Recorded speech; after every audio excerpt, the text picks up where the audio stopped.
dapat kayong magliwanag ng kabutihay mahayag at Diyos ang siyang matanyag.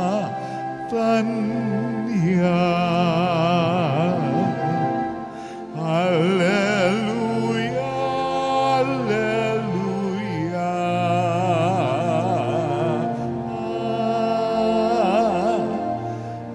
Hallelujah,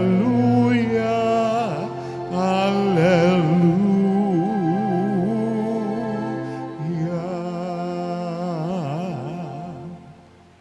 Sumainyo ang Panginoon. At sumaiyo rin. Ang mabuting balita ng Panginoon ayon kay San Mateo. Papuri sa iyo, Panginoon.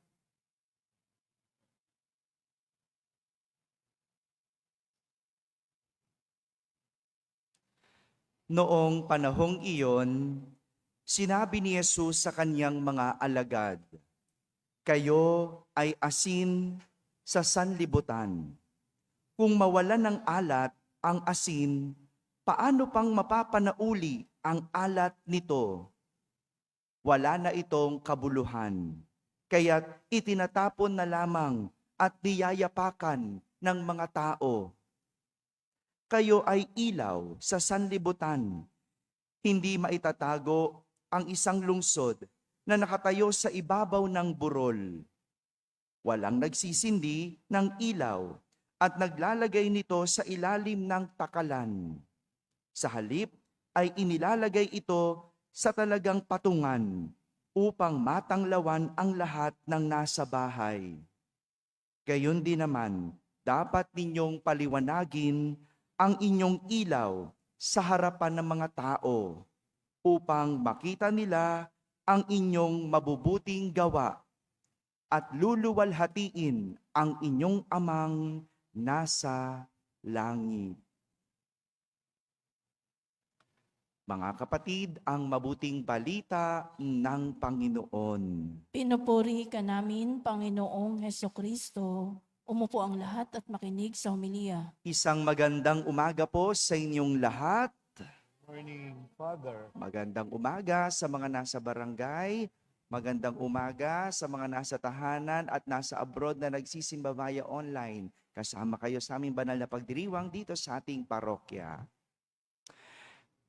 Isang pagpapatuloy ng kwento ni Elias kahapon ang narinig nating kwento ngayon sa ating unang pagbasa. No? Kaya ituloy din natin ang pagninilay natin mula kahapon hanggang ngayon. Kahapon, matapos sundin ni Elias ang Panginoon na pumunta sa batis ng Karit dahil may darating na tagtuyot, inutusan si Elias pumunta sa batis. Dahil sa batis, merong tubig. Yun ang makakapagpanatili sa kanyang buhay. Dahil may darating na tagtuyot. Kahapon yon. At anong ginawa ni Elias? Sinunod niya ang Diyos. Pumunta siya sa batis ng Karit. Ngayon naman, inuutusan siya ng Diyos na pumunta sa Serepta, sa lupain ng Sidon, kung saan merong isang balo ang magpapakain sa kanya doon. Kasi hindi nagtagal, natuyo na rin yung batis. Di ba? Kasi nga, merong tagtuyot. Kaya pinaalis na siya ng Diyos kung saan siya unang dinala at pinapunta sa isang balo, sa lupain ng Sidon, sa Serepta, kung saan siya ay mapapakain. Ang galing, no? Pinalipat si Elias ng Panginoon. Mula doon sa dating nagbibigay sa kanya ng buhay, pinalipat siya. No? Magaling ang Diyos eh. Talaga, no? Alam niya kung saan tayo dadalhin. Alam niya kung saan tayo ilalagay. kung gagamitin lang natin ang isip at katwiran ng isang tao, mahirap paniwalaan ang sinasabi ng Panginoon. Mahirap paniwalaan ang karunungan ng Panginoon. Paano ka ba naman mapapakain ng isang balo kung wala na siyang asawa na naghahanap buhay sa kanya? Kung gagamitin lang ang isip at katwiran ng tao, sasabihin mo, anong ipapakain ng balo? Kulang pa nga sa kanya kung anong meron siya. Pero mabuti na lang, hindi sariling isip at katwiran ni Elias ang kanyang pinairal, kundi ang katwiran at karunungan ng Diyos. Ito ang dahilan kaya marami sa atin hindi nakatutupad sa kagustuhan ng Diyos ay dahil ang pinaiiral at ang nangingibabaw ay ang sariling isip, sariling katwiran. Ang tao pa naman, hindi maubos-ubusan ng katwiran. Tama? Di ba? Ang galing mga katwiran ng tao, no? Pag tinuturuan mo, mas marunong pa sa'yo. Di ba? Ay, ang dami ngayon, marurunong pa sa amo. Ang dami ngayon, mas marurunong pa. No? May kanya-kanyang mga, kanya-kanyang sinasabi.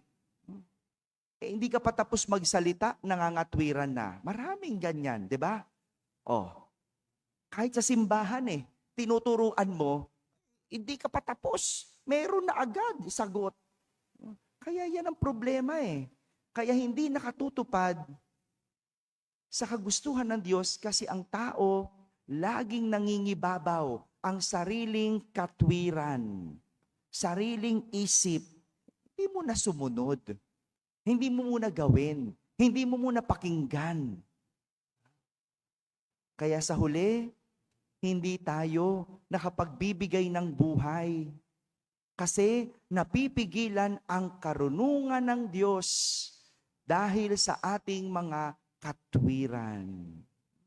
May karunungan ng Diyos Mabuti na lang si Elias, masunurin sa Diyos. Kaya sa huli, nagbigay siya ng buhay sa balo. At ang balo, nabigyan din ng buhay. Ano nangyari?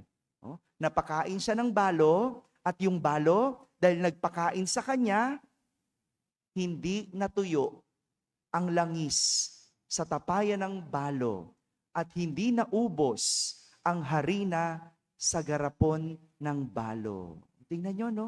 Ang galing ng disenyo ng Diyos. Ang galing kasi may plano talaga ang Diyos kung saan ka dadalhing lugar. At kahit sa lugar na pupuntahan mo, may plano na ang Diyos. Pero dahil hindi mo sinunod, hindi ka na nabigyan ng buhay, hindi rin nabigyan ng buhay yung sanang lugar na pagdadalhan sa iyo.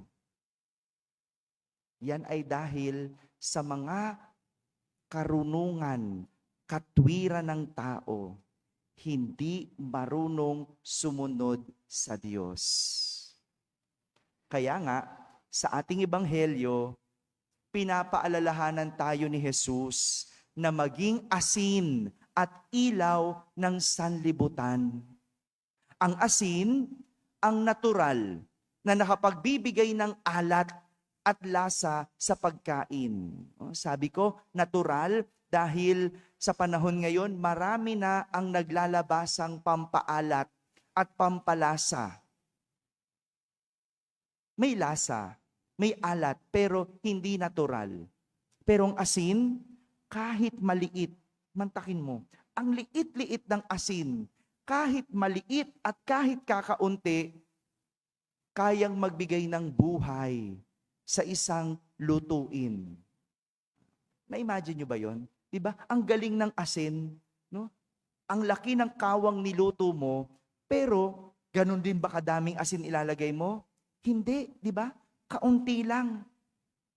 Kaunti lang nun, pero kaya niyang bigyan ng lasa ang napakalaking putahe.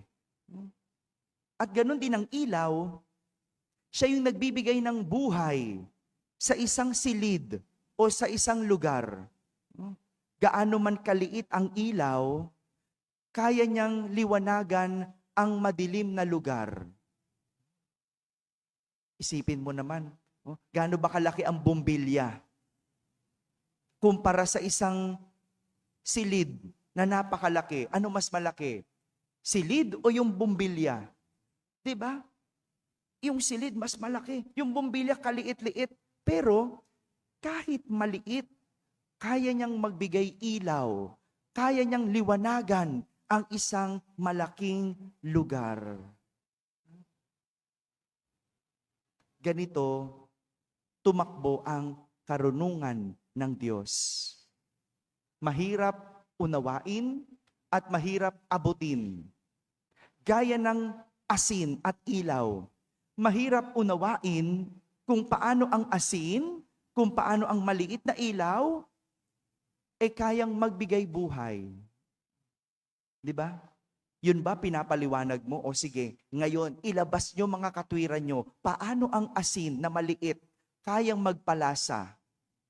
O di ba? Ang hirap magbigay ng katwiran, di ba? Kasi disenyo yan ng Diyos. Diyos ang nakaisip niyan. Diyos ang may karunungan dyan. Kaya nga, ang ganda ng pagninilay natin kahapon, anong sabi natin? Paano patatakbuhin ang buhay? Ikaw ang tumakbo, ang Diyos ang magpapatakbo. Mahirap unawain ang karunungan ng Diyos. Pero hindi mo kailangan agad maunawaan. Dahil kung susunod tayo, sa huli, maliliwanagan tayo.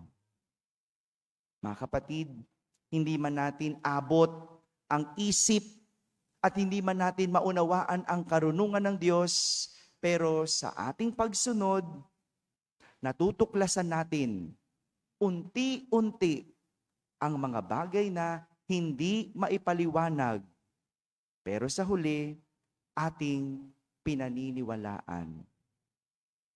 Amen? Amen.